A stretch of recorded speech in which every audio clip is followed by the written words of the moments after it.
Hey, bonjour à tous et bienvenue dans la deuxième partie de la vidéo collection. Il y en aura peut-être 4 parce que j'ai beaucoup de choses. On a déjà passé une bonne heure et demie sur les Blu-ray Disney. Je viens d'étaler juste devant moi absolument toute ma collection. Je pense que je vais en avoir pour longtemps. Je vais essayer de faire le plus court possible pour vous dire de quoi ce que j'aime bien ou pas. Il y a certaines éditions où je vais passer un peu plus de temps parce que je les trouve vraiment bien. Mais en gros, je vais essayer d'aller le plus vite possible parce que sinon je vais y passer mais des heures et des heures. Ça va être indigeste pour vous. Donc on va tout de suite commencer.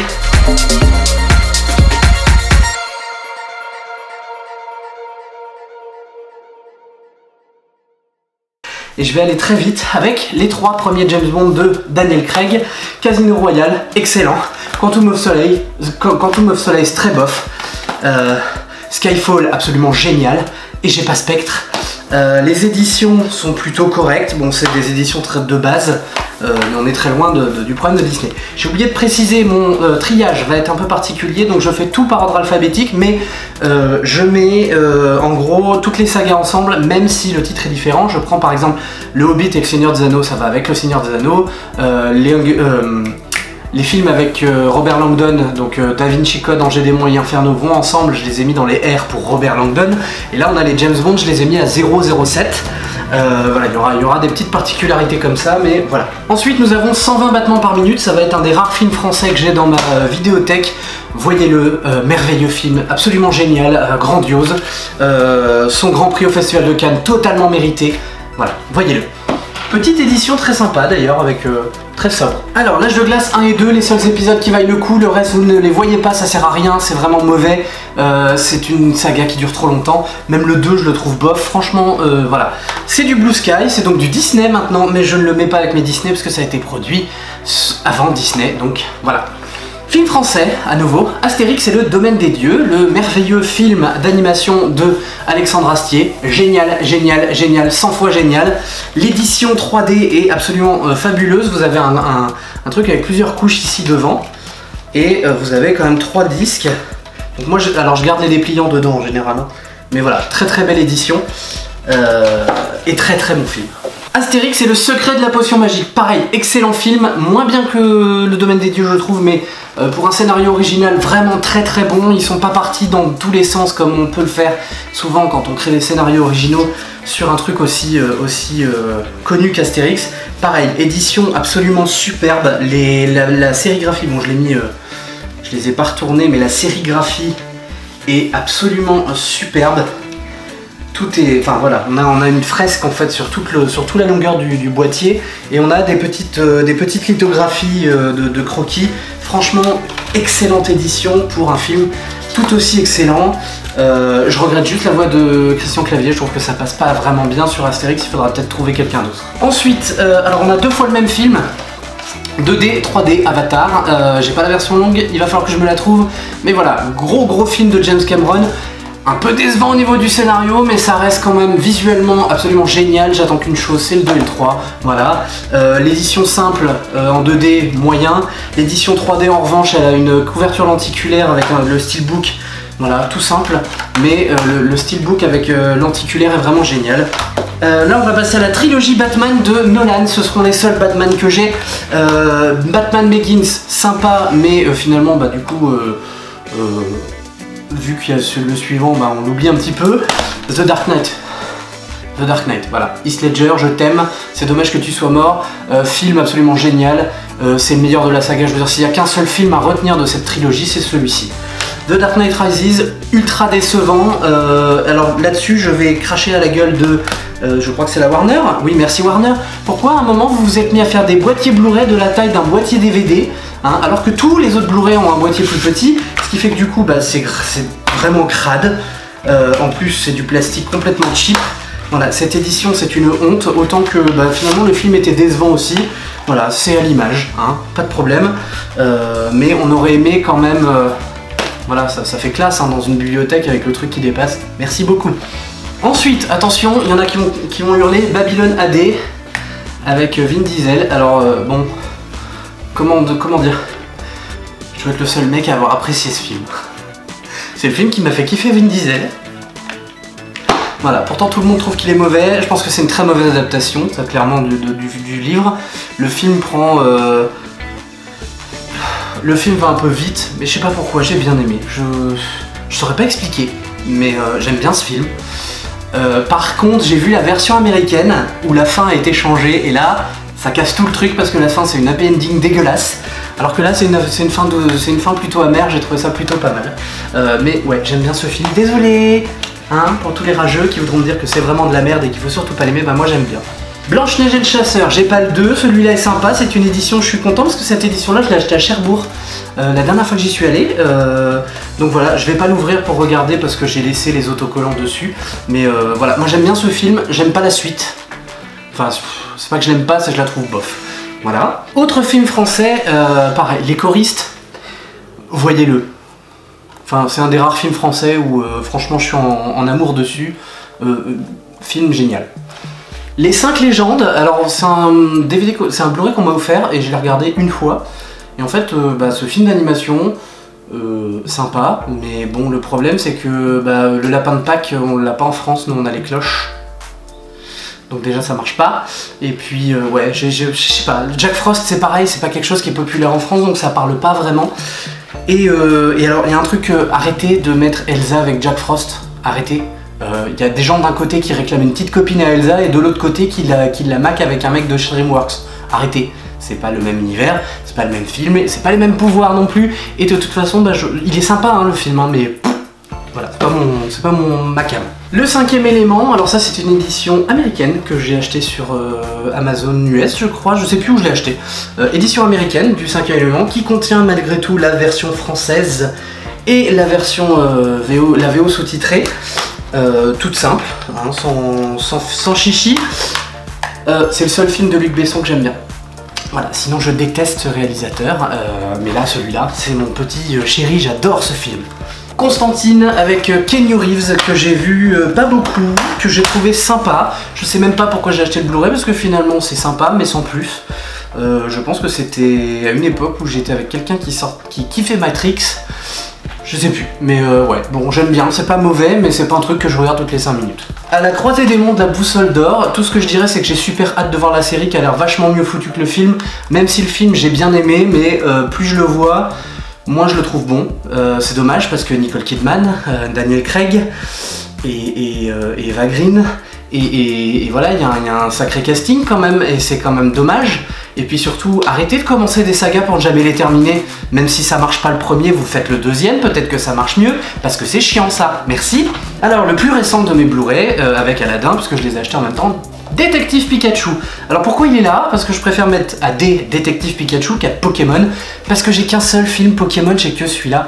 Donc voilà, on sait que c'est Pokémon avec Pikachu, donc j'ai mis Détective. Voilà, très bon film, très bonne adaptation de jeu vidéo.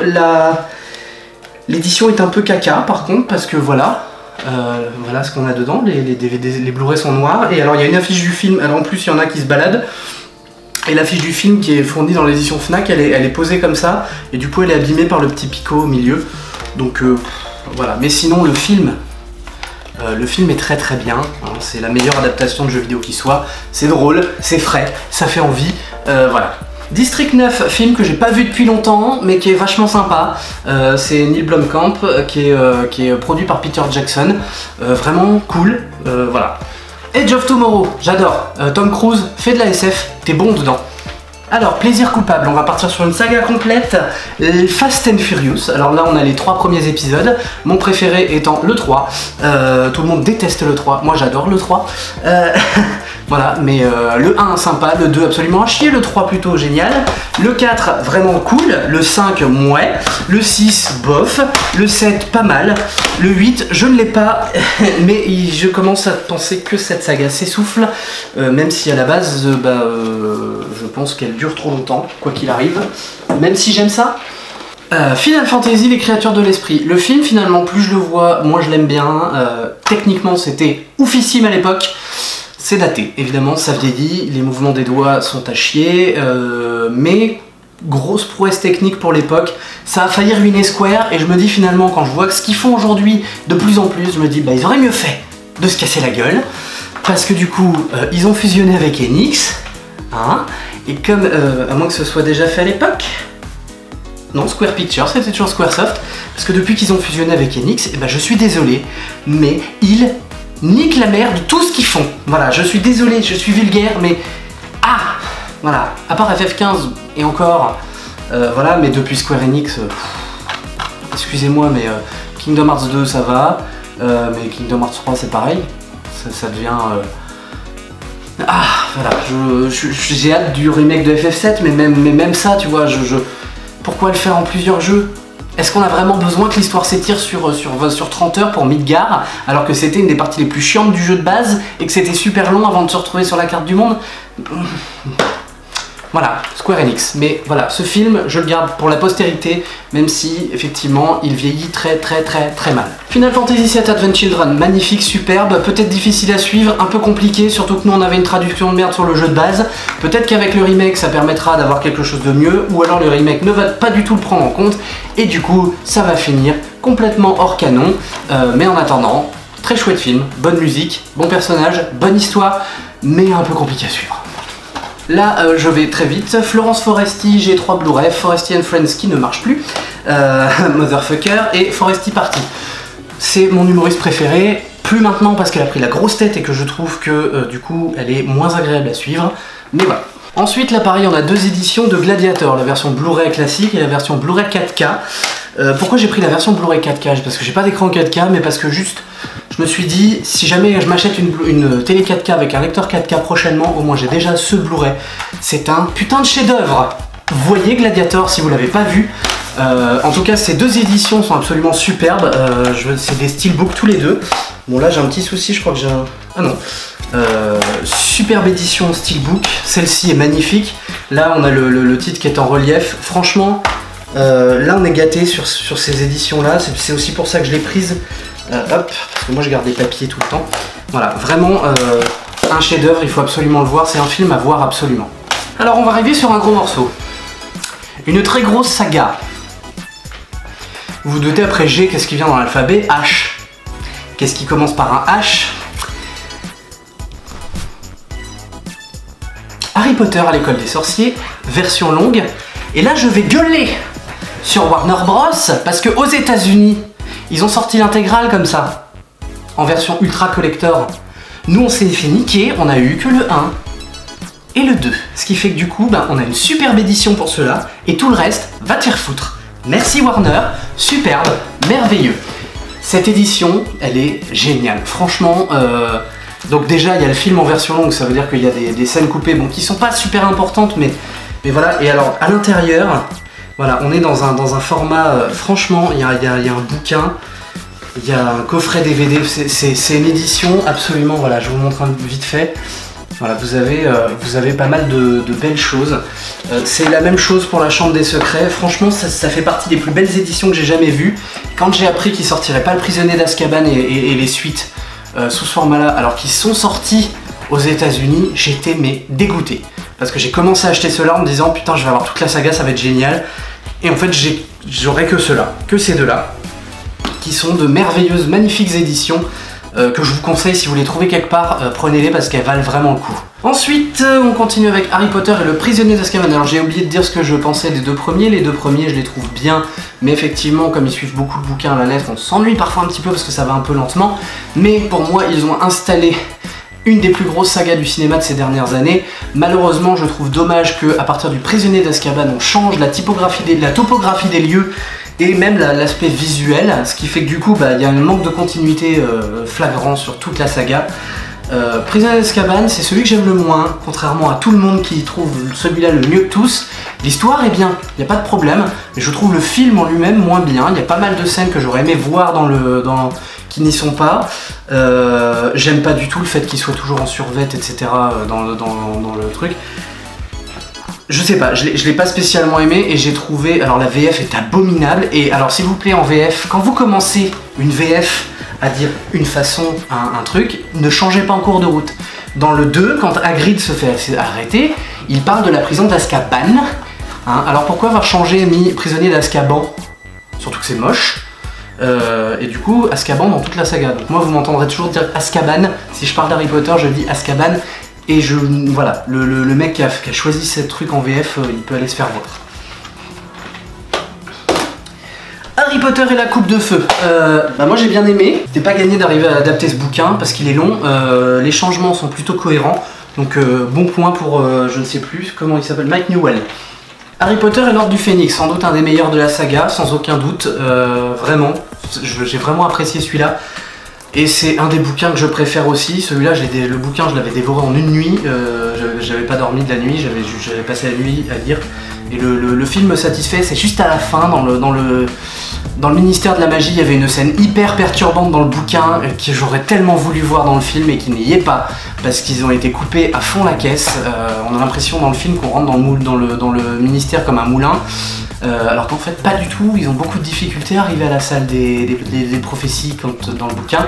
Et cette scène était absolument géniale dans le livre et elle n'est pas dans le film, c'est mon seul regret. Harry Potter et le prince de sang mêlé, le pire de la saga, c'est une catastrophe ce film.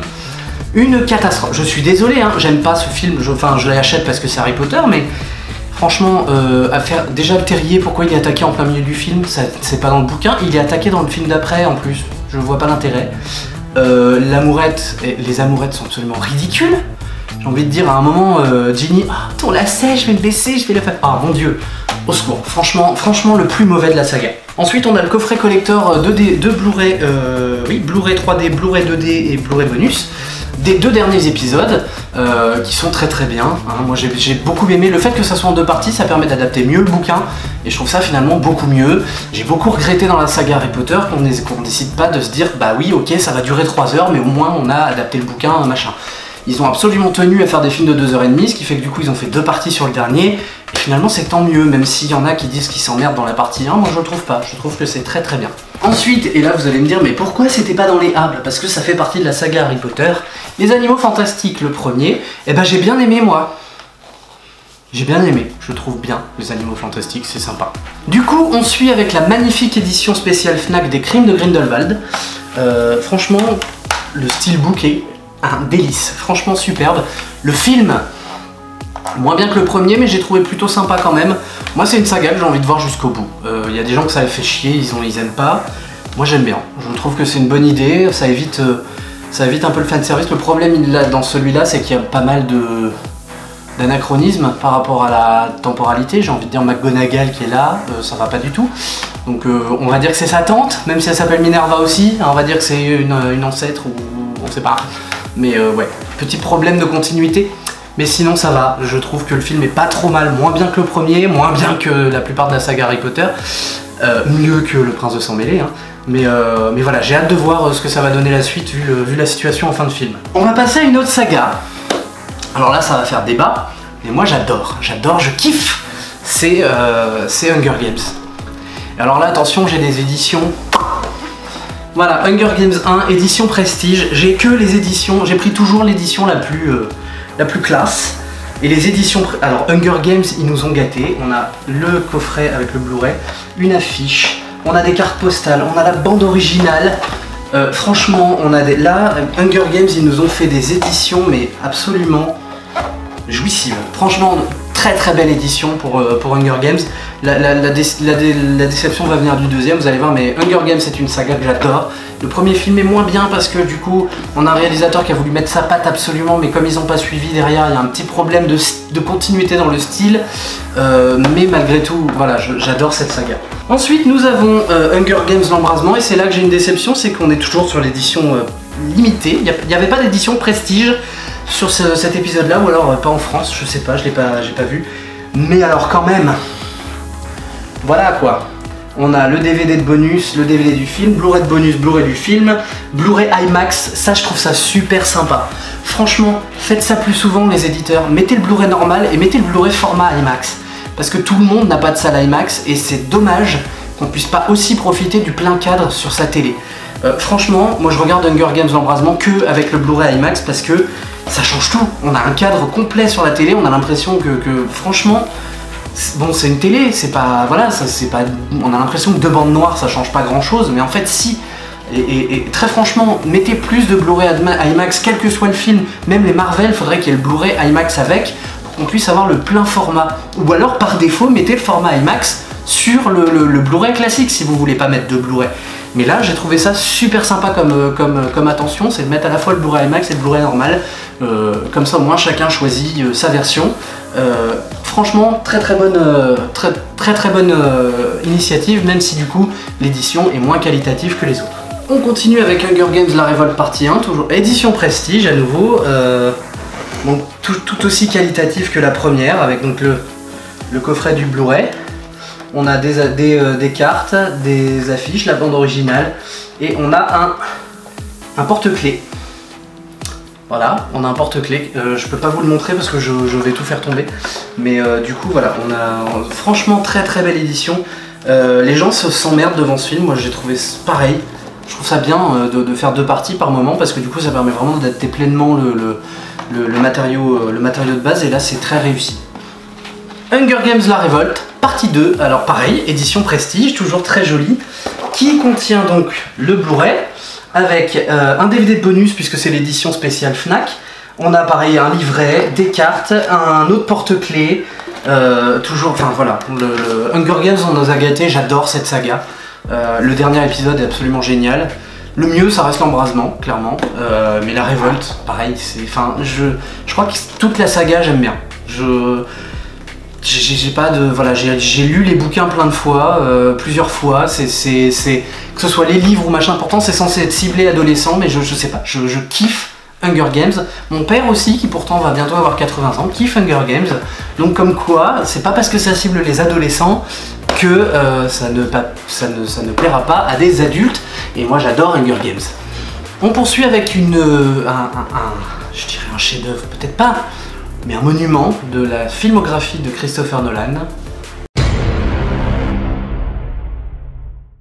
Alors ici c'est la version édition spéciale de disque, alors je ne sais pas pourquoi, sans doute parce qu'il doit y avoir un Blu-ray de bonus ou je sais pas quoi. Je ne sais pas. Toujours est-il que c'est un excellent film, je vais pas m'étaler dessus. Autre saga, cette fois... Alors c'est marrant parce que du coup j'en ai un en double, c'est Indiana Jones. Alors là j'ai l'intégrale avec les 4 films. Alors je crois que les premiers ont été restaurés, version remasterisée, voilà. Ils ont été restaurés, très belle édition, les menus sont classe et tout. Indiana Jones... Et je remercierai jamais assez parce qu'Indiana Jones, j'ai découvert ça il y a à peu près 10-11 ans. Même un peu plus, ça fait à peu près... En gros, j'étais à Angers, je devais avoir 20-21 ans quand j'ai découvert Indiana Jones parce que j'avais des amis, j'y viendrai plus tard, j'avais des amis avec qui on faisait ils avaient une association de cinéma amateur que j'ai rejoint, dans laquelle j'ai fait mon court-métrage Blood Knight qui était sur la chaîne avant mais que j'ai mis en non répertorié. Et du coup, ils avaient fait un court-métrage sur Indiana Jones, dont j'avais fait la jaquette, du coup, je peux pas vous la montrer, je l'ai plus. Mais du coup, c'est grâce à eux que j'ai découvert Indiana Jones, parce que je connaissais pas, j'avais jamais vu. Et kiff absolu, c'est une superbe saga. Du coup, j'avais acheté le crâne de cristal avant celui-là, mais du coup, je l'ai en double. Et moi, je le trouve pas mauvais, le crâne de cristal, je le trouve très fidèle à... Il y a juste la fin, qui est un peu exagérée. Mais sinon, non, l'humour est tout à fait fidèle au reste, il n'y a pas de problème à ce niveau-là. Je me demande ce qu'ils vont faire avec le 5, j'ai un petit peu peur. Je pense qu'à un moment, je pense que Indiana Jones aurait pu être le James Bond de l'aventure, c'est-à-dire que on aurait pu faire des films d'aventure avec un mec qui s'appelle Indiana Jones, mais changer d'acteur à chaque génération. Et ça aurait pu marcher, je vois pas pourquoi ça marche pour James Bond et pas pour les autres. Et je me dis, plutôt que de faire un 4 avec Harrison Ford vieux et un 5 avec Harrison Ford vieux, passer le flambeau. Il y a Chris Pratt qui est parfait pour le rôle, mais il y en a d'autres qui pourraient... voilà, et je pense que ça pourrait être comme James Bond, un James Bond, mais pour l'aventure, avec donc Indiana Jones, qui changerait d'acteur régulièrement. Regardez, James Bond, on en est au 25e film, je crois, 26, je sais plus où on en est. Il y a moyen, hein, c'est possible, je sais pas pourquoi on continue à s'accrocher à Harrison Ford, alors qu'on pourrait faire comme avec Sean Connery, puis Roger Moore, puis etc. Il n'y a pas de problème avec ça. On pourrait faire pareil. Et je suis favorable à ce qu'on continue Indiana Jones avec un acteur différent à chaque fois et qu'on revisite un petit peu, éventuellement un peu comme Daniel Craig ça a été fait avec James Bond. Il y a moyen en fait un jour peut-être de dire écoutez, on va prendre un nouvel acteur et puis on va revisiter les origines du personnage. Ça me dérange pas, pourquoi pas? C'est ouvert. C'est quelque chose, c'est une saga qui est ouverte à toutes les possibilités à ce niveau-là. Je suis une légende. Film avec Will Smith que j'adore beaucoup. Le film, hein, Will Smith j'aime bien, mais voilà, sans plus. Dommage que les effets spéciaux soient pas forcément géniaux. Enfin, les images de synthèse en tout cas sont un peu caca. C'est dommage. Mais sinon, bon film, j'aime beaucoup. J'aime bien les deux fins. Il y a une fin alternative où du coup ça se finit un peu mieux, mais j'aime bien les deux. Franchement, je trouve que ça aurait pas été déconnant d'avoir l'autre fin. En tout cas, voilà, plutôt bon film. Le jour d'après, film catastrophe de Roland Emmerich qui nous alerte sur le... C'est marrant parce que c'était déjà un cri d'alarme pour le climat et on n'en a rien eu à foutre parce que c'était une fiction et on continue de n'en rien avoir à foutre. Rien en avoir à foutre. Mais du coup, voilà, c'est... Bon, effectivement, c'est très exagéré, c'est trop rapide, c'est passé à une échelle vraiment trop courte, mais c'est plutôt intéressant d'avoir voulu montrer à la fois le message climatique et le message politique, à savoir qu'on ferme toujours la porte aux réfugiés, mais quand si il nous arrive un truc, qu'on a besoin de se réfugier, est-ce qu'on sera bien content de trouver une terre d'accueil ?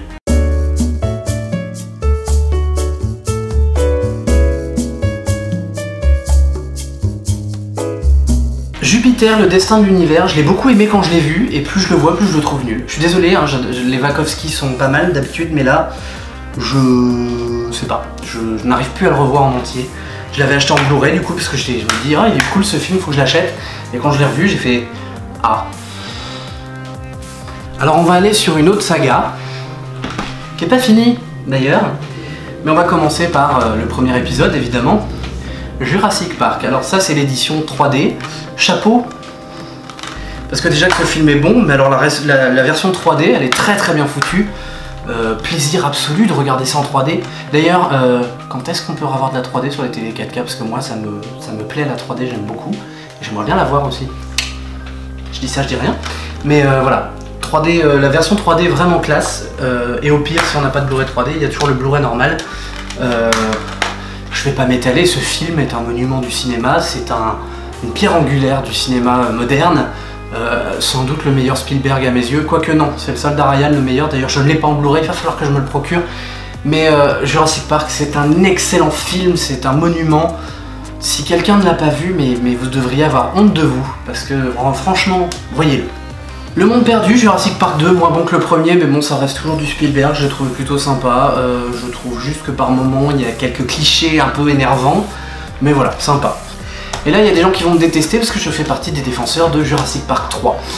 Il est clairement pas au niveau du 1 ni du 2, hein. Cinématographiquement, c'est pas une merveille, mais arrêtez, il est pas si mauvais que ça, il est plutôt sympa.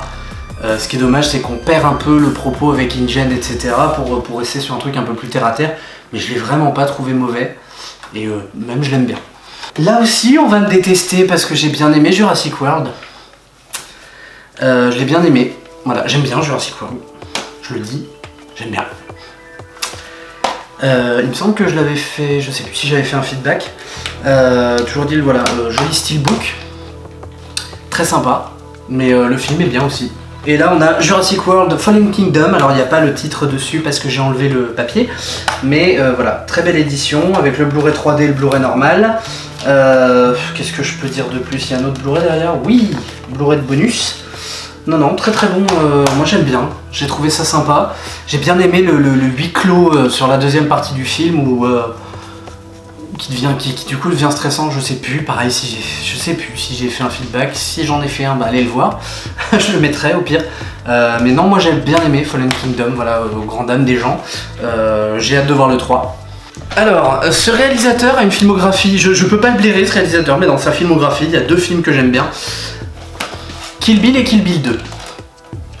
J'aime pas ce réalisateur, hein, je déteste Quentin Tarantino, je suis sorti avec un mec qui était fan de Quentin Tarantino, du coup j'ai vu Reservoir Dogs, j'ai vu Pulp Fiction, je crois que j'ai vu Jackie Brown, j'ai un doute, mais j'aime pas. J'aime pas, mais par contre Kill Bill j'aime bien.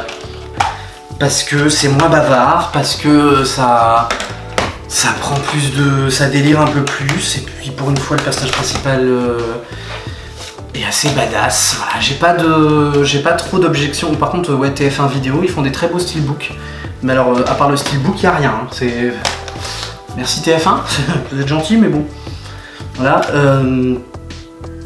Mais ouais, Quentin Tarantino, je suis désolé, je ne suis pas du tout sensible à sa filmo et j'aime pas du tout ce qu'il fait. Et depuis la sortie de Kill Bill, j'ai rien vu d'autre de sa filmo. J'ai pas vu Inglourious Basterds, j'ai pas vu Les 8 salopards et je n'irai pas voir Once Upon a Time in Hollywood parce que j'ai pas envie. Voilà. Qu'est-ce que tu vas faire? Hein? Kung Fu Panda 1 et 2. J'ai pas le 3.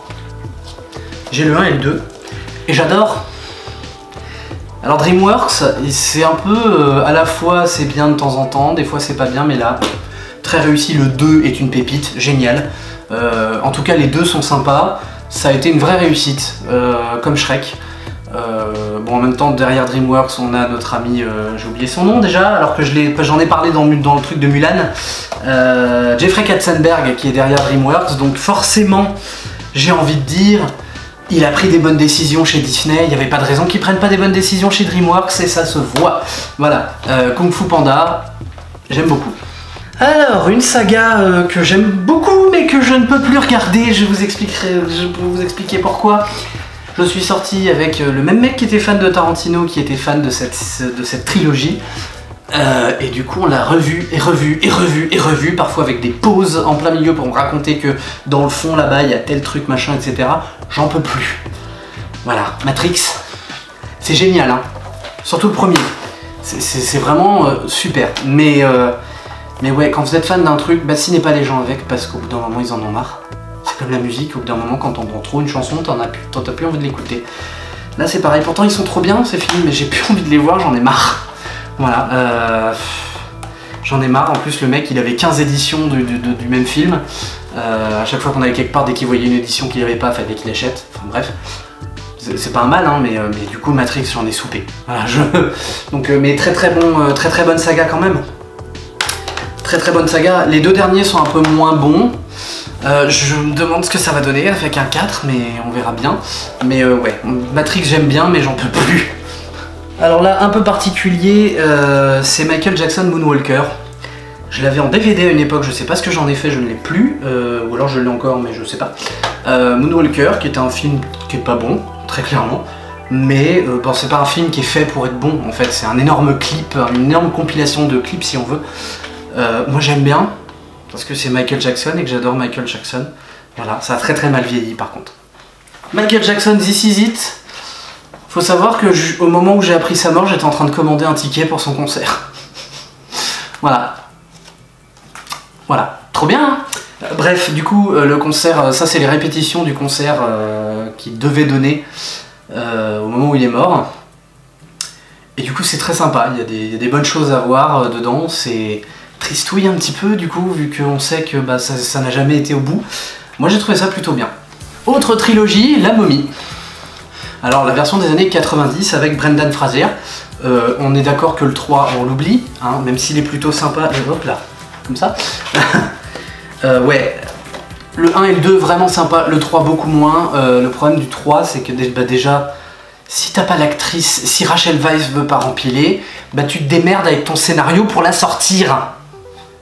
Faut arrêter dans une saga, dans une trilogie, de changer les acteurs quand tu les as pas. Y a Retour vers le futur l'a fait, mais c'était pas gênant pour la bonne et simple raison que Jennifer elle avait un rôle très minime dans le premier et qu'ils ont retourné la scène de fin exprès pour garder l'actrice, pour mettre la nouvelle actrice qui avait un rôle plus important. Là, le personnage est central. Vous changez l'actrice entre deux films, ça va pas du tout. Si vous avez d'autres acteurs qui peuvent rempiler, eh ben vous prenez un truc avec le scénario et puis vous l'enlevez. Voilà. Mais sinon, La Momie 1 et 2 très bien, La Momie 3 j'ai pas aimé. Et je trouve Maria Bello, quel que soit son talent d'actrice, je trouve qu'elle ne va pas pour ce rôle-là. J'aurais préféré que Evelyn soit retirée du scénario d'une manière ou d'une autre, qu'elle soit morte pendant la guerre, ou je sais pas, qu'ils trouvent une solution pour la sortir du scénario parce qu'ils n'avaient pas Rachel Weisz. Je préfère largement une solution comme ça qu'un changement d'acteur. Mr. and Mrs. Smith avec Brad Pitt et Angelina Jolie.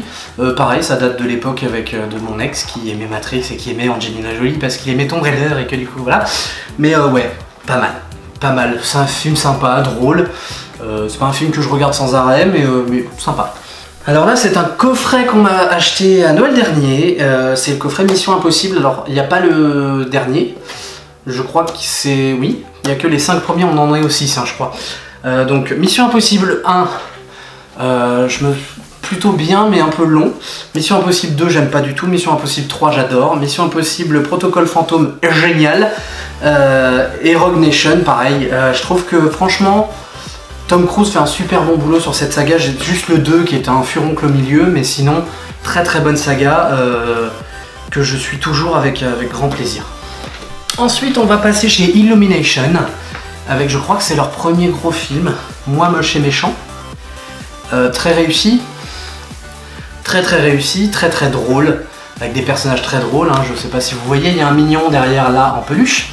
Et j'ai le 2 aussi. Alors la boîte du Blu-ray est assez chelou, je pense que c'est voulu évidemment, mais ça apporte pas grand chose et je suis pas sûr qu'à long terme ça finisse par pas se barrer ça.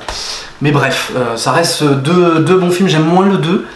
Alors le 3, bah, clairement je l'oublie, il n'existe pas, je l'ai trouvé mais nul à chier. Donc je resterai avec le 1 et le 2 et je n'achèterai pas le 3, je n'en veux pas, je veux même pas en entendre parler. Oblivion, j'avais fait la remarque avec Edge of Tomorrow, Tom Cruise fait de la SF. Franchement, tu es très bon quand tu fais de la SF, j'adore ce film. Il est sur Netflix pour ceux qui ne l'ont pas vu. Passé virtuel, ou en anglais The 13th Floor. L'histoire c'est un mec qui crée une simulation qui se passe dans les années 50 et il se fait tuer. Et du coup, il y a son associé qui va essayer de trouver ce qui s'est passé. Et donc ça va l'emmener dans les années 60, dans les années 50 avec son truc. Et franchement, j'ai beaucoup aimé ce film. C'est ma soeur qui me l'a fait découvrir quand j'étais plus gamin. Je sais plus de quand il date exactement. Il est sorti en 99, donc quand j'étais ado. Non, franchement, il est vraiment sympa ce film. Ça paye pas de mine. C'est vraiment un petit film. C'est pas une grosse production, mais quand même. C'est franchement un bon film. Et puis dedans il y a Vincent D'Onofrio. Donc voilà. Prédiction, je sais même pas pourquoi je l'ai acheté parce que finalement plus je le revois plus je le trouve nul. Pourtant j'aime bien Nicolas Cage mais là, peut-être que je le revende. Ensuite, Ratchet & Clank le film. C'est dommage, il n'y a pas beaucoup de planètes. Mais j'ai bien aimé. Et il y a des films, je pense qu'il vaut mieux qu'ils soient adaptés en film d'animation plutôt qu'en film live. Hein, Sonic, je te regarde. Et même si effectivement il n'était pas extraordinaire, je trouve quand même que ça reste fidèle à la série de jeux. Le seul truc que j'aime pas, c'est très franchement, vous avez pu doubler le jeu qui est tiré du film. Vous avez pu le faire doubler par les doubleurs d'origine, donc avec Philippe Pétieux dans le rôle de Nefarious. Pourquoi le film vous avez pas pu? Qui est le con de directeur artistique qui a décidé d'aller foutre... Alors je m'en fous, c'est pas Squeezie le pire dans le film, hein, mais qui a décidé de foutre Squeezie là? Qui a décidé de foutre Christophe Lemoine dans le rôle de Nefarious? Parce que je suis désolé, aussi incroyable que peut être Christophe Lemoine dans d'autres rôles, dans ce film, il est mais mauvais de chez mauvais. Ils ont voulu absolument faire du star talent pour faire vendre le film, ça n'a pas du tout marché, comme quoi c'est pas les voix qui attirent les gens. Hein. Et du coup, je pense même qu'il y a des fans qui ont boycotté le film à cause de ça, alors qu'ils s'y seraient allés voir le film. Franchement ça a été un gâchis en termes de doublage français, du coup je le regarde en VO la plupart du temps. Mais franchement là Christophe Lemoine est très mauvais, il y a des blagues qui ont été rajoutées qui n'y sont pas dans la VO juste pour faire des clins d'œil, genre parce que Christophe Lemoine double Nefarious, bah à la fin il dit je vous emmerde et je rentre à ma maison. Mais fermez vos gueules, franchement, le directeur artistique de ce truc doit être viré, je sais pas qui est la boîte de doublage qui a fait ça, mais c'est poubelle. C'est dommage parce que le film est pas si mauvais que ça, mais franchement, le doublage français est une catastrophe sur ce film. Ready Player One, film de Steven Spielberg sorti assez récemment. Pour moi, c'est une petite pépite, ça a été un... Bon, effectivement, le fanservice a marché à plein sur moi. L'édition est pas mal, il y a juste le Blu-ray 4K, on sait pas pourquoi c'est celui qui a pas de... qui a une sérigraphie verte. Pourquoi, on sait pas. Mais voilà, c'est un Blu-ray 4K avec le 3D et le normal, voilà, c'est comme toute édition 4K devrait être. Ce qui est plutôt pas mal parce que du coup je pourrais le voir en 4K quand j'aurai le matériel. Mais voilà, le film est très bien, moi j'ai adoré. Il y a beaucoup de clins d'œil, il y a beaucoup de fanservice, mais je m'en fous, je kiffe. Et là on va arriver sur ma ma trilogie préférée plutôt, Retour vers le futur. Alors j'envisage une chose un jour, c'est de faire des rétro-feedbacks. Et je commencerai avec celui-là, quoi qu'il arrive, si je fais un rétro-feedback. Retour vers le futur, je n'ai pas besoin de le présenter. je pense que beaucoup de monde connaissent. Pour moi, c'est ma trilogie préférée. Je kiffe, je kiffe, je kiffe, je kiffe. Je l'aime d'amour. Cette édition Blu-ray est très très bien. L'image est propre. Voilà. Alors là, on arrive sur la trilogie. Enfin, pour l'instant, c'est une trilogie. J'aimerais bien voir les autres. La trilogie Robert Langdon. Alors, on commence avec le Da Vinci Code, que beaucoup n'ont pas aimé. Effectivement, le film est un peu trop fidèle au bouquin, ce qui fait que ça prend du temps. C'est long. Et alors là, c'est la version longue en plus, donc... il y a les deux, hein. Il y a la version longue et la version cinéma, on peut choisir entre les deux, heureusement. Mais le film prend beaucoup de temps à installer son propos et tout, ça c'est un peu long. Mais du coup, moi j'aime bien quand même, parce que j'ai adoré les bouquins. J'ai adoré le bouquin, c'est le film qui m'a fait lire le bouquin, j'ai adoré le bouquin, voilà. Ensuite on a Angers Démon. Attendez. On a Angers Démon, le meilleur des trois. Il y a eu des grosses libertés, j'ai regretté un peu le début qui a été complètement charcuté. J'aurais aimé qu'ils aillent vraiment, qu'ils soient un peu plus fidèles sur le début. Ils ont changé quelques trucs aussi, le Camerlingue c'est pas son identité, il y a pas mal de choses qui ont sauté par rapport au bouquin. Mais le film du coup gagne en rythme, gagne en punch, et du coup c'est vachement bien, et je l'ai regardé plein de fois ce film, et j'adore. Ensuite on a Inferno, alors cette version, c'est la version que j'ai achetée sur Zavi, et j'avais pas fait gaffe, il n'y a pas de sous-titres. Donc du coup je l'ai téléchargé pour le regarder en VO STFR, mais du coup j'ai quand même le DVD. Enfin bref, pas mal, mais quand même je suis super déçu parce qu'ils ont fait un film ultra cliché.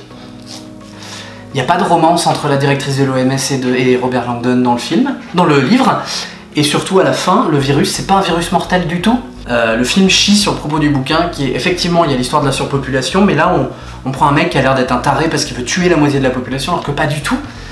Pas du tout. Dans le film, le virus, en fait, c'est ce qu'on appelle un vecteur viral. C'est-à-dire que c'est une sorte de virus, en gros, mais pas une maladie, qui va créer une mutation et provoquer un changement chez le porteur. Et l'idée, c'était qu'en gros, à la fin, le virus est libéré dans le bouquin. Le virus est libéré, et en fait, vu que c'est un vecteur viral qui provoque une stérilité chez l'homme. Ce qui veut dire qu'en gros, suite à la mutation, en gros, la moitié de la population des oui, plus de la moitié des hommes de toute la population seront stériles. Ce qui veut dire que du coup, oui, il y aura forcément une baisse de la natalité, donc une baisse de la population. Et du coup, ouais, c'est peut-être pas éthique, mais c'est quand même vachement moins manichéen. Et du coup, le bouquin te pousse à te poser la question, mais est-ce que finalement, c'est pas une solution qui serait faisable? C'est horrible de se poser cette question-là, quelque part, mais finalement... Et le film fait perdre tout ça. Pour une basse enquête, avec une conclusion happy ending, avec une espèce de petite romance, c'est dommage. Alors là on arrive sur une grosse saga, pas n'importe laquelle, Le Seigneur des Anneaux, et donc je parle bien de la saga complète avec Le Hobbit, et le tout en version longue. Voilà, donc Le Hobbit, un voyage inattendu. C'est vrai qu'effectivement Le Hobbit, le problème c'est qu'adapté en 3 films, un livre qui fait beaucoup moins que juste une partie du Seigneur des Anneaux, je trouve que c'est un peu casse-gueule et qu'effectivement ça traîne en longueur. Malgré tout, je l'aime bien quand même. L'édition, de toute façon les éditions longues du Seigneur des Anneaux sont toujours très soignées, et là ça ne déroge pas à la règle. On a un boîtier lenticulaire, on a un boîtier plastique, là c'est un peu dommage, j'aurais préféré un boîtier carton. Mais voilà, on a tous les Blu-ray avec exactement la même qualité que la version longue du Seigneur des Anneaux, pour ceux qui connaissent. Très très bonne qualité. Alors j'ai toujours pas regardé le gros documentaire de bonus qui va avec, qui poursuit en fait le documentaire qui était déjà dans le Seigneur des Anneaux version longue, mais très franchement merveilleuse édition.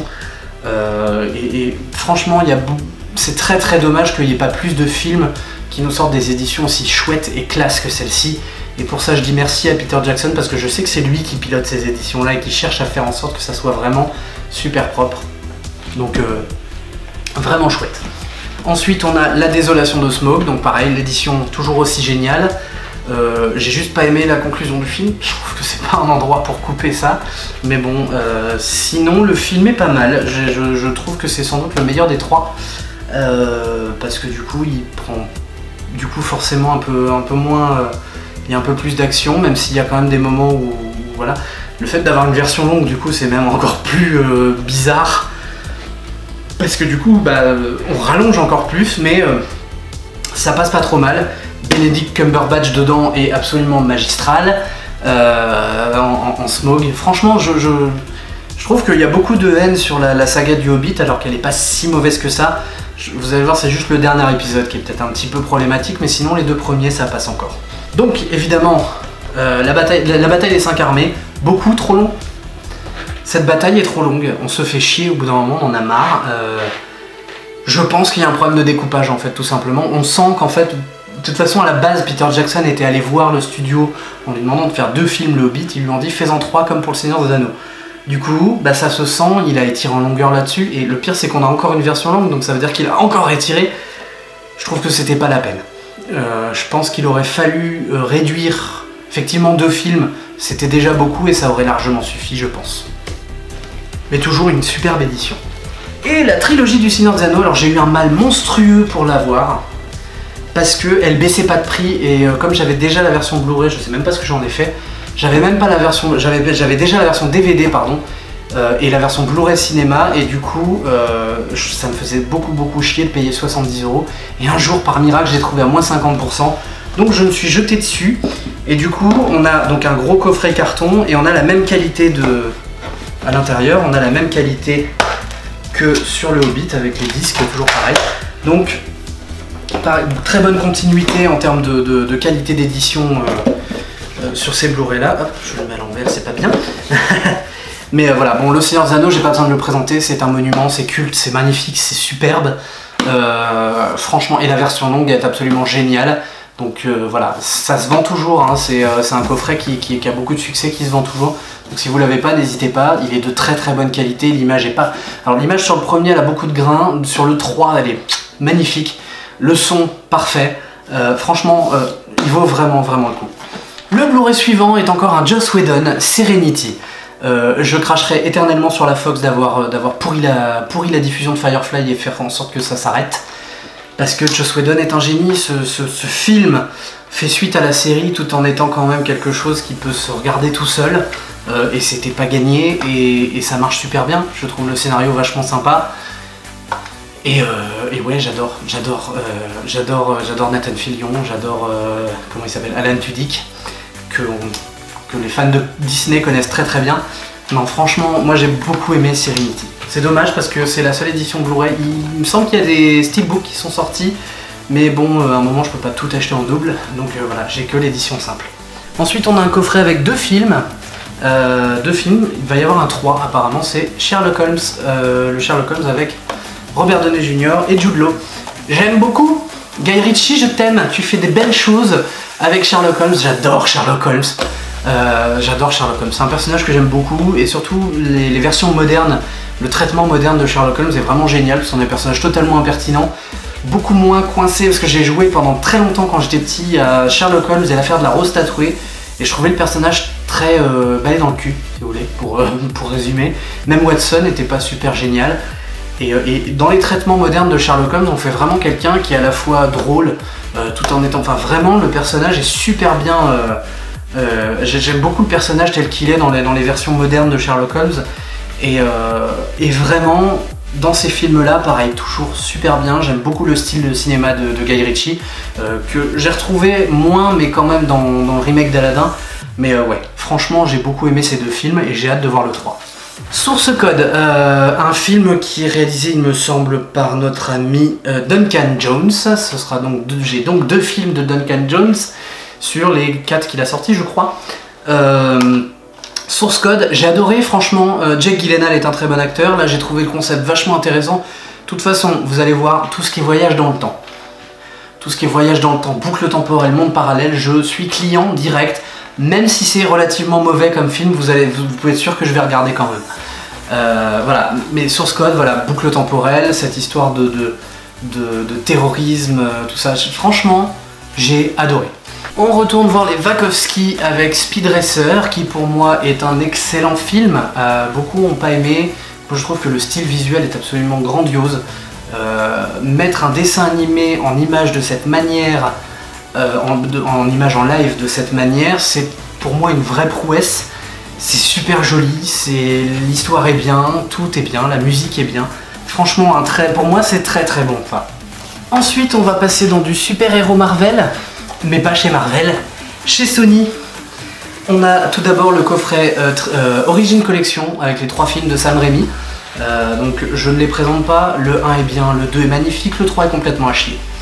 Ensuite on a Spider-Man Evolution Collection avec The Amazing Spider-Man et The Amazing Spider-Man 2, je bégaye.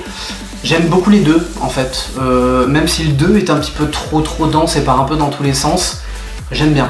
Et j'aime bien Andrew Garfield, j'aurais bien aimé voir ce que ça donnerait avec un 3, mais bon, maintenant on a Tom Holland et j'aime bien aussi, voilà. Alors un autre film de Roland Emmerich, cette fois-ci en science-fiction, Stargate, qui a donné naissance évidemment à la série Stargate SG1, Stargate Atlantis, Stargate Universe et à toute une franchise. C'est dommage, il devait faire un reboot avec une trilogie, ça ne verra jamais le jour. C'est vraiment dommage parce que j'aurais bien aimé voir ce que ça donne avec les techniques d'aujourd'hui, avec sa vision à lui. Mais parce que là il y a évidemment un côté un peu producteur dans ce film là. Mais vraiment très bon film de SF. Vous voyez-le, voilà. C'est dommage parce qu'il n'y a pas d'édition vraiment classe en plus, les DVD on dirait des DVD de la série, je trouve ça un peu dommage, ça fait un peu cheap, mais bon, je désespère pas un jour d'avoir une très belle édition pour genre quelque chose comme les 30 ans du film, je sais pas quand il est sorti, 94. Donc en 2024.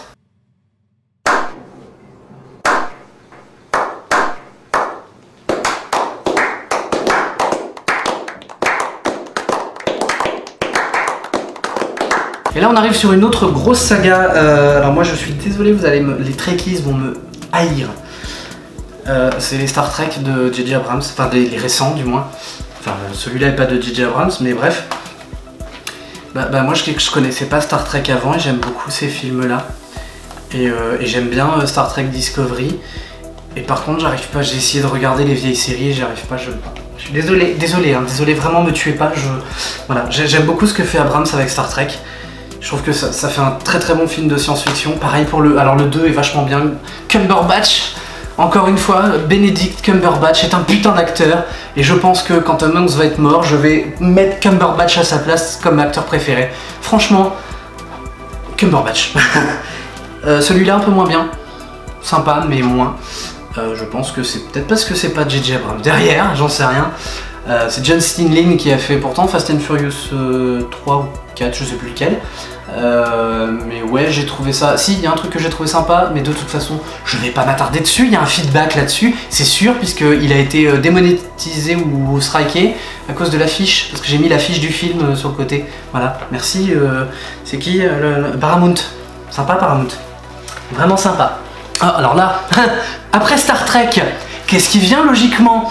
Hein, je veux dire, on est dans les sagas, hein, forcément il y en a une grosse. Je veux dire, là vous voyez pas, mais je veux dire, tout le monde s'y attend. Évidemment. Enfin, évidemment. Star Wars, c'est assez particulier, je vous invite à aller voir la chaîne de Valentin. Je vais pas arrêter de vous parler de la chaîne de Valentin, mais allez voir sur sa chaîne. Alors je vais regarder, c'est de ce côté-là. Quoique je peux pas mettre de chaîne avec quelqu'un d'autre, donc dans la description. Allez voir la chaîne de Valentin, donc LCDC, si j'oublie de le mettre. Il y a un film qui s'appelle, il y a une vidéo qui s'appelle La première fois que j'ai vu, où je suis dedans et où je décris comment j'ai découvert Star Wars. Voilà, je vais pas présenter, j'aime la prélogie sauf l'épisode 2, ouais, enfin... J'aime surtout l'épisode 3 dans la prélogie, mais j'aime bien quand même. La trilogie, j'aime bien, mais je suis moins fan du Retour du Jedi. Cette édition est magnifique, superbe, trop belle, même s'il y a quelques modifications un peu cheloues, mais quand même superbe. On en parle. On en parle des rageux. Star Wars épisode 7. Et vous savez quoi? Eh ben j'adore. Voilà. Hein, les rageux. Voilà, vous allez faire quoi? Vous allez faire quoi? Moi j'adore. Voilà. Édition 3D, couverture lenticulaire, superbe édition. Le film, moi j'aime beaucoup.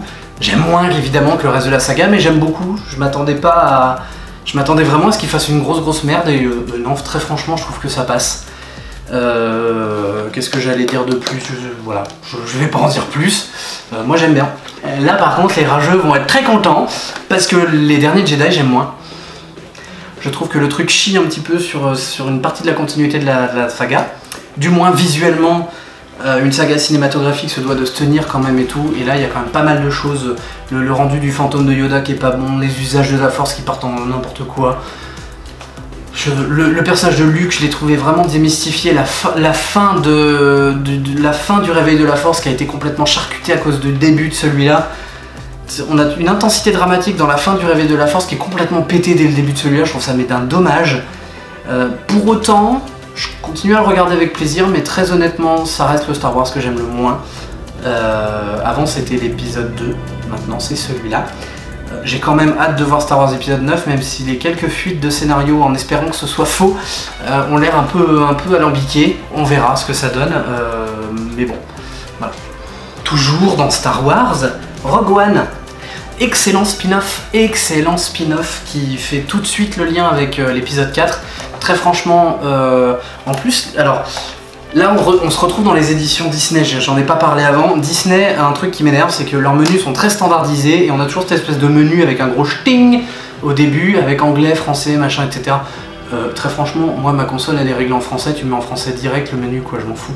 J'ai pas besoin que tu m'emmerdes avec de me demander en quelle langue je veux. Mais bon, ça c'est Disney, ils font ça tout le temps, ça me fatigue un petit peu, je trouve les menus un peu pauvres. C'est dommage parce que George Lucas était assez spécialiste pour faire de très jolis menus sur sa saga. Et là je trouve que ça fait un peu à la va-vite. Mais sinon, très beau steelbook. Très beau steelbook, je sais plus si je l'ai acheté sur Zavi ou à la Fnac. Mais bref. Spin-off beaucoup moins bien, mais quand même sympa. Solo. Il y a beaucoup qui aiment pas. C'est pas que j'aime pas, c'est que je trouve que j'ai toujours du mal avec l'acteur en fait. Je trouve qu'il ressemble pas assez à Harrison Ford. J'aurais voulu Anthony Gruber. Il ressemble vraiment à Harrison Ford, il est capable de faire la voix, il aurait pu jouer dans ce film, il aurait pu faire un très bon Han Solo dans le film. Bon, sinon c'est plutôt sympa, mais je trouve qu'ils ont essayé de caser le plus possible de trucs. Et alors, faire une fin ouverte alors que vous n'êtes pas sûr de faire une suite, non. Ou alors vous faites une suite, j'en ai rien à foutre.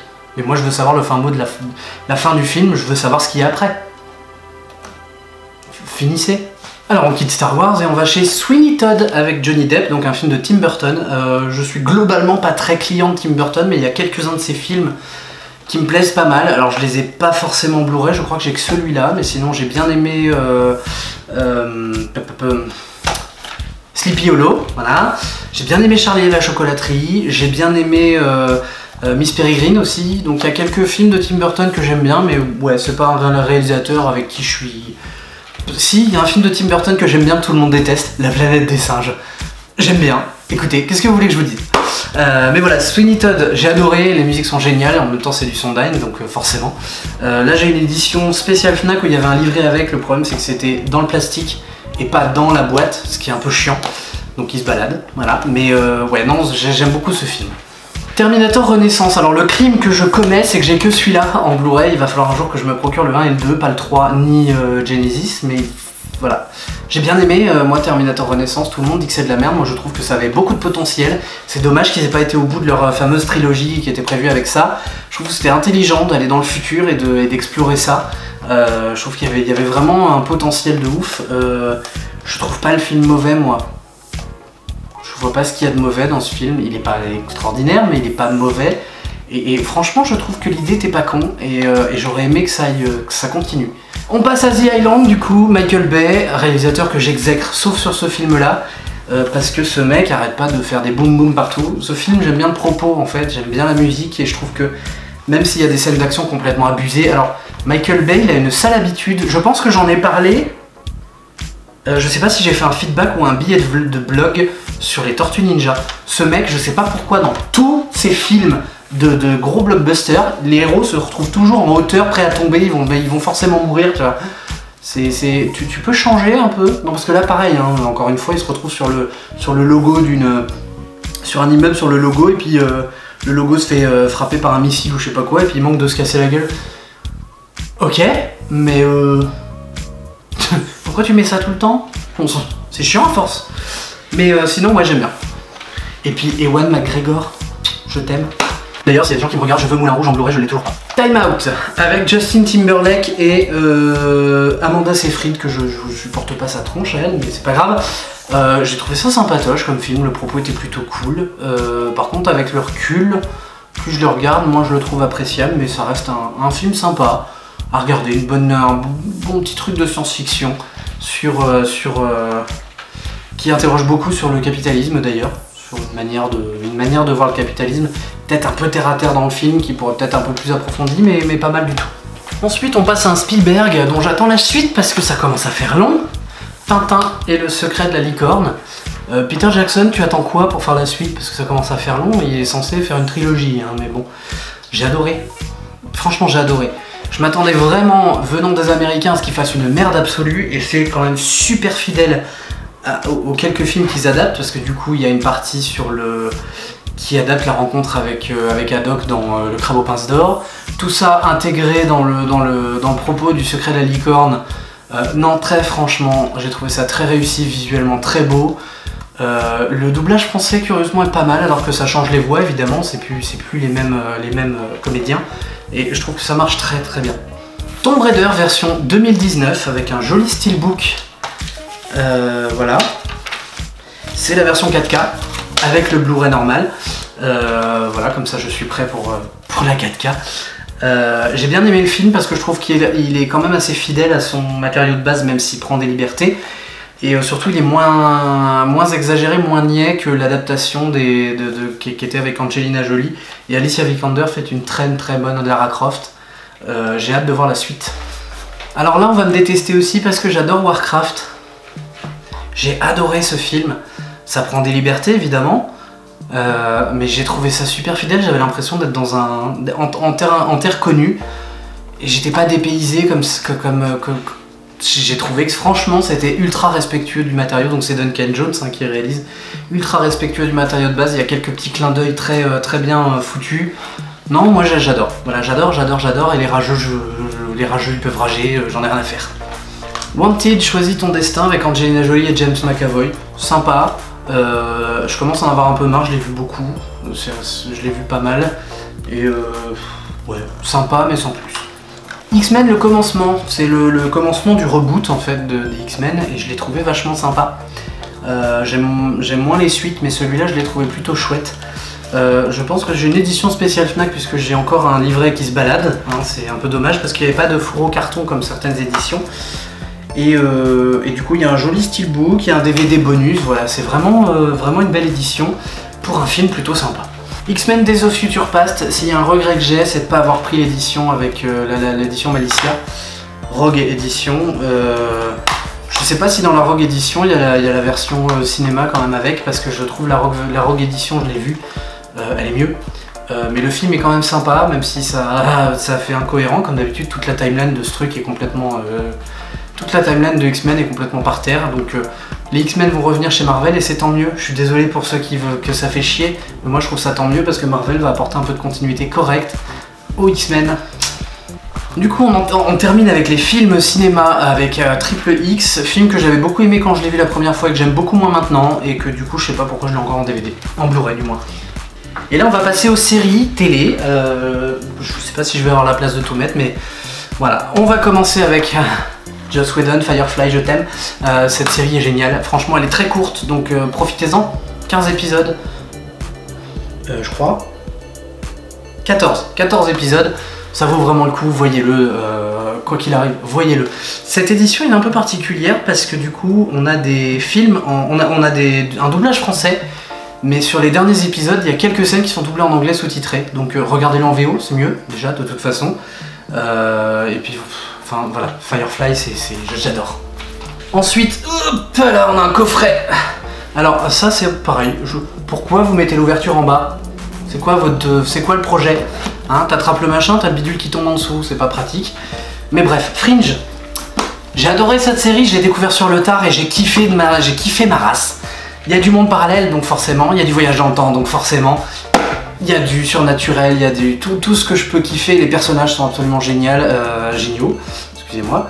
Franchement très bonne série, très bonne série, si vous avez l'occasion de la voir, voyez-la. On va passer sur un gros morceau de la télé récente, puisque la dernière saison a été diffusée récemment et a fait rager beaucoup de monde, encore une fois, des rageux toujours. Mais c'est Game of Thrones, donc là j'ai l'intégrale de la première saison, l'intégrale de la deuxième saison, l'intégrale de la troisième saison, l'intégrale de la quatrième saison, l'intégrale de la cinquième saison, l'intégrale de la sixième saison et l'intégrale de la septième saison. Voilà, je pense que tout est dit. Je kiffe Game of Thrones et n'en déplaise aux rageux, j'ai kiffé la dernière saison. Voilà ce que je vous dis. Je suis désolé, c'est vulgaire. Je suis désolé, je refuse vos arguments parce que, excusez-moi, vous n'êtes pas scénariste et j'aimerais bien voir ce que vous auriez fait avec la fin parce que franchement, j'ai vu des gens qui ont suggéré des fins et je préfère largement ce qu'on a eu. Voilà, tout est dit. Game of Thrones, génial du début à la fin, quoi qu'on en dise. Ah, j'oubliais, vous pouvez toujours m'insulter parce que j'ai fait un doigt d'honneur ou quoi que ce soit. J'ai Bodyguard qui vous bloque les commentaires insultants. Ensuite, on va passer sur une petite série de la Fox. Et j'ai beaucoup à dire dessus, enfin pas sur la série mais sur le comportement de la Fox. Donc il s'agit de Glee. Et vous voyez, j'ai que 4 Blu-ray. Il y a eu 6 saisons. Et au bout de la... Alors, comment vous expliquer? En gros, ils ont sorti les 4 premières saisons en Blu-ray. Quand ils ont sorti la 4e saison, ils le savaient qu'il n'y aurait que 2 saisons après. Ils le savaient. Malgré ça, la Fox a décidé d'arrêter d'éditer les séries en Blu-ray, y compris les séries en cours, ce que je trouve absolument irrespectueux pour les gens qui ont commencé la collection. Ce qui fait que du coup aujourd'hui, Glee, saison 5 et 6, c'est introuvable en Blu-ray, ça n'existe pas, ou alors qu'au Japon, et au Japon du coup vous avez pas de VOST, pas de VF, rien du tout. Là il n'y a pas de VF non plus. Non, il n'y a pas de VF non plus, il y a une VO sous-titrée en langage québécois, ce qui fait que les cheerleaders, au lieu d'être des pom girls, deviennent des meneuses de claques. Mais une fois qu'on a à peu près compris le vocabulaire, ça passe tout seul. Très très belle qualité. Mais franchement, voilà, j'aurais aimé avoir les 2 dernières saisons quand même. Donc la Fox m'énerve, parce que entre Firefly, entre ça, ils ont fait que des conneries. Voilà, ils ont fait que de la merde. Ils font parfois de très très bons films, mais franchement, ils se foutent de la gueule du monde. Ensuite, la dernière série qui va être dans cette partie de classement, c'est Once Upon a Time. Alors j'ai l'intégrale pareil en Blu-ray US, donc pas de VF. Elle est disponible aux États-Unis, ça coûte très cher par contre, je crois que c'est à peu près 35 € par coffret, ce qui fait que cette saison ça finit par faire beaucoup. J'aime bien la série, je trouve qu'il y a une baisse de qualité sur certaines saisons, mais ça reste correct et du coup là je suis content parce que j'ai la totale. Le seul truc que je regrette, c'est que vous voyez, on a des super jolis coffrets avec des cartons tout bien, et on sait pas pourquoi. Sur la saison 5, va te faire voir, le carton s'en fout. On la sort en plastique. Voilà. C'est con, quand même. C'est dommage. J'ai envie de dire. Mais bon, c'est comme ça, on va pas, hein, ça sert à rien de pleurer dans les chaumières. Petite série sympa qui reprend pas mal de choses de chez Disney. Normal, c'est une série ABC, produite par Disney. Donc forcément, on y retrouve pas mal de choses. Je trouve que l'idée était très très bonne au départ. Ça s'est un peu emmêlé les pinceaux en cours de route, mais ça s'est plutôt pas trop mal terminé. Je trouve que c'est une série très très sympa. Par contre, effectivement, si vous aimez pas les contes de fées, je pense que c'est pas pour vous. Voilà. Et je vais terminer cette partie avec un film qui m'est très très cher parce que j'ai été fan de ce film pendant des années et des années quand il est sorti. Il est sorti en 97 et l'édition Blu-ray 3D qui est sortie dans le commerce, c'est une édition, j'ai envie de passer les 10 dernières minutes, 15 dernières minutes qui me restent, à vous présenter l'édition absolument magistrale de Titanic. Alors ça c'est sorti pour le centenaire, en 2012, pour le centenaire, pour le merveilleuse édition. On a un boîtier carton énorme qui reproduit les rivets du bateau, donc en relief. Franchement très très beau, je vais vous l'unboxer parce que franchement c'est ma plus belle édition et c'est sans doute un de mes films préférés. Donc voilà, je suis désolé, je vous fais un unboxing sur la fin. Hop. Donc on a le film avec le Blu-ray 3D et le Blu-ray 2D. La version 3D a été magistralement effectuée. On a l'impression que ça a été tourné en 3D alors que pas du tout, la conversion est vraiment superbe. Ça vaut vraiment le coup pour ceux qui ont un équipement pour voir de la 3D. N'hésitez pas, ça vaut vraiment le détour. On a on a des cartes postales avec des concept art de costumes. Voilà, je les ai pas sortis du plastique, je les ai jamais sortis parce que je veux pas les abîmer. Je sais pas ce qu'il y a d'autre, mais j'ai tellement peur de les abîmer. On a ici, alors là par contre je les ai sortis, on a ici des vieux facsimilés de journaux, de documents. Hop, je remets le petit carton.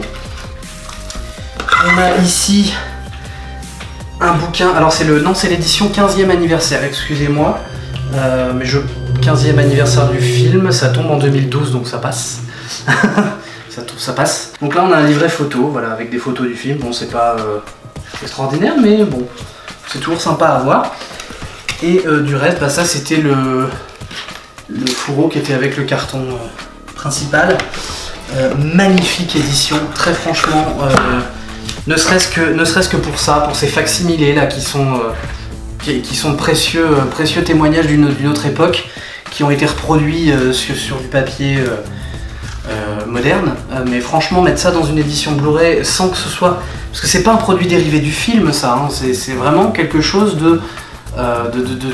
c'est un témoignage d'histoire et je trouve ça vraiment intéressant de mettre ça avec ce film pour célébrer le centenaire du naufrage. Donc vraiment, là pour le coup, c'est la Fox qui a fait un très beau boulot, mais malheureusement il faut que ça ait un succès monstrueux pour arriver à avoir quelque chose de propre. Pareil, ces cartes postales que j'ai pas osé ouvrir. Et d'ailleurs j'ai oublié de parler des menus du DVD, du Blu-ray, qui sont particulièrement jolis. Il y a des scènes coupées, il y a des bonus de partout. Franchement, c'est une édition absolument magistrale. Vraiment, c'est la plus belle édition collector que j'ai. Très franchement, je pense que même s'il en sort une autre, s'ils en sortent une autre en 4K avec un truc pareil encore super intéressant comme ça, je pense que je sauterai quand même dessus. Parce que c'est un film qu'il mérite, qui est excellent, qui est magnifique, c'est un chef-d'œuvre. Quoi qu'on en dise aujourd'hui, les gens le descendent beaucoup aujourd'hui, mais moi je suis pas d'accord. Je trouve que c'est vraiment un chef-d'œuvre du cinéma. Ça a été pour moi, ça a changé. Enfin, c'est un film qui a beaucoup défini ma vie pendant des années et des années. Et ce coffret est une merveille. Et du coup, mon coffret, je le mets toujours devant, ici. Hop. Voilà, comme ça il est toujours bien visible. Et voilà, pour cette deuxième partie, il va y en avoir une troisième où je vais parler de mes DVD. Parce que du coup ça commence à faire long, mine de rien. Donc je vais vous parler de mes DVD sur la troisième partie. Donc on en a fini pour tout ce qui est Disney, pour tout ce qui est Blu-ray. Voilà. Sur ce, je vous retrouve dans la troisième partie. N'oubliez pas de liker, de vous abonner, de partager, de cliquer sur la cloche pour activer les notifications, d'aller voir la chaîne de mon copain Valentin. Enfin c'est pas mon copain, c'est mon pote. Hein, de mon pote Valentin qui fait toujours de très bonnes vidéos et sur lequel je suis très souvent pour faire des critiques. À la partie 3. Tchuss!